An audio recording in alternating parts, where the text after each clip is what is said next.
আমি বাবা মার একমাত্র মেয়ে এবং আমি ভালো জব করি, ভালো স্যালারিও পাই। তো বৃদ্ধ বাবা মার খরচ বহন করা আমার উপরে কি জরুরি? ভেরি ভেরি ইম্পর্টেন্ট একটা বিষয়। এখানে দুইটা ক্যাটাগরি আছে, তার আগে একটু দলিল নেন। আল্লাহ সুবহানাহু ওয়া তাআলা সূরা বনী ইসরাঈল 23 নম্বর আয়াতের মধ্যে কি বলছেন? ওয়াকাদা রাব্বুকা আল্লা তা'বুদু ইল্লা ইয়্যাহু ওয়া বিল ওয়ালিদাইনি ইহসানা ইম্মা ইয়াবলুগান্না ইনদাকাল কিবার আহাদুহুমা আও কিলাহুমা ফালা তাকুল্লাহুমা উফি ওয়ালা তানহারহুমা ওয়া কুল্লাহুমা কাওলান কারীমা। সূরা বনী ইসরাঈলের মধ্যে আল্লাহ সুবহানাহু ওয়া তাআলা বলছেন যে আল্লাহ তোমাদের রব তোমাদেরকে আদেশ দিয়েছেন তোমরা তাকে ছাড়া অন্য কারো ইবাদত করবে না এবং বাপ মার সাথে সদাচরণ করবে। বিশেষ করে বার্ধক্যে যখন বাপ মা উপনীত হয় তখন টেক কেয়ার করা, এটা ছেলেদের জন্য যেমন জরুরি, মেয়েদের জন্য জরুরি। প্রশ্ন হচ্ছে, কিছু মেয়ে আছে যারা নিজেরা উপার্জন করতে পারে না বা নিজের কোনো অ্যাসেট নাই, নিজের কোনো টাকা পয়সা নাই। আর কিছু মেয়ে আছে যে নিজেই উপার্জন করে, নিজের টাকা পয়সা আছে, নিজের অ্যাসেট আছে, নিজের জমানো অর্থবিত্ত আছে। তাহলে মাসালাটা হচ্ছে দুই ধরনের। এটা হচ্ছে যার নিজের কোনো টাকা পয়সা নাই, স্বামীর উপরে নির্ভরশীল, সেই মেয়ের জন্য বাপ মার সাথে ভালো আচরণ করা, তাদের দেখভাল করা, শারীরিকভাবে তাদের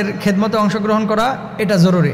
টাকা পয়সা বাপ মাকে দেওয়াটা তার জন্য জরুরি না, কারণ সে নিজেই তো ফকির, স্বামীর উপর দিয়ে সে চলতেছে। এখন যদি বলে যে হুজুর স্বামীর পকেট মেরে নিয়ে এসে বাপ মাকে দিতে পারবো কিনা, এটা জায়েজ নাই। স্বামীর পকেট মারা বা স্বামীর কাছ থেকে গোপনে টাকা নিয়ে আপনি আপনার বাপ মার বাড়িতে দিবেন, এটা কোনো মেয়ের জন্য জায়েজ নাই। আচ্ছা, এখানে আরেকটা বিষয় আছে। ধরেন স্বামী আপনাকে 10,000 টাকা দিয়েছে যে এটা তোমাকে আমি 2 মাসের হাত খরচ দিলাম, যা খুশি তুমি তা করতে পারো। এখন এই 10,000 টাকা আপনার বাপ মাকেও দিতে পারেন, মানে আপনাকে মালিক বানিয়ে দিয়েছে এই 10,000 টাকার। এই 10,000 টাকা আপনি আপনার ভাই বোনকে দিতে পারেন, এই 10,000 টাকা আপনি নিজে খায়া ফুরিয়ে দিতে পারেন, এটা আপনার ব্যাপার।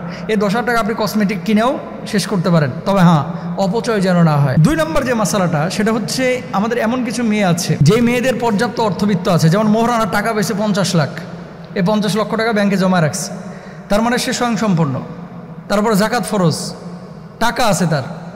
এই মেয়ের জন্য উচিত হচ্ছে শারীরিকভাবে খেদমতে অংশ নেওয়া এবং টাকা পয়সা দিয়ে বাপাকে সহযোগিতা করা, এটা হচ্ছে মাসালা।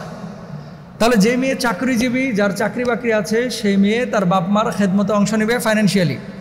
আপনি বলবেন যে তাহলে স্বামীর অনুমতি নেওয়া দরকার আছে কিনা? না, যেই টাকা আপনি উপার্জন করছেন চাকরি বাকরি করে, সেই টাকা আপনার বাপ মাকে দেওয়ার জন্য আপনার স্বামীর অনুমতি নেওয়ার প্রয়োজন নাই। তবে হ্যাঁ, এক্ষেত্রে একটা বিষয় আপনাদেরকে খেয়াল রাখতে হবে, যদি আপনি আপনার বাপের বাড়ি টাকা দিচ্ছেন, এটা জানলে আপনার স্বামী আপনারা মারধর করে, সেক্ষেত্রে কৌশল অবলম্বন করা দরকার। কিছু বউ আছে, জামাই যদি পুড়ে মরেও যায়, ওই বানি ইউনিটে ভর্তি করার জন্য 2,000 টাকা খরচ করে না, কিন্তু বাপ যদি মনে করেন জ্বরে আক্রান্ত হয় 20,000 টাকা খরচ করে। কিছু মহিলা আছে যে স্বামীর পেছনে ইনভেস্ট মানে এটা জ্বলে গেছে। কিছু মহিলার টেন্ডেন্সি এরকম করবেন না।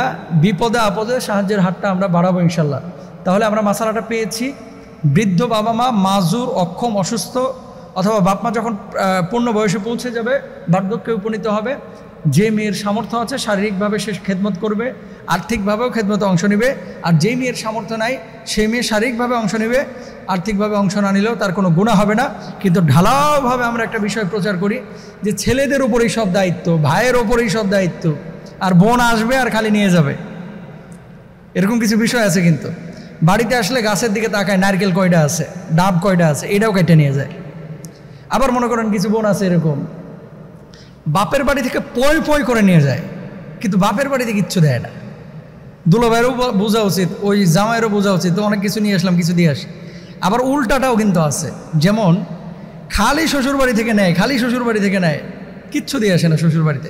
শ্বশুরও আছে কিছু এরকম, জামাইয়ের বাড়ি থেকে খালি আশা করে, কিন্তু শ্বশুর বাড়িতে জামাইয়ের বাড়িতে কিচ্ছু প্রদান করে না। তো এগুলো আসলে ব্যালেন্স করা উচিত। আল্লাহ তাআলা আমাদের বোঝার তৌফিক দান করুন।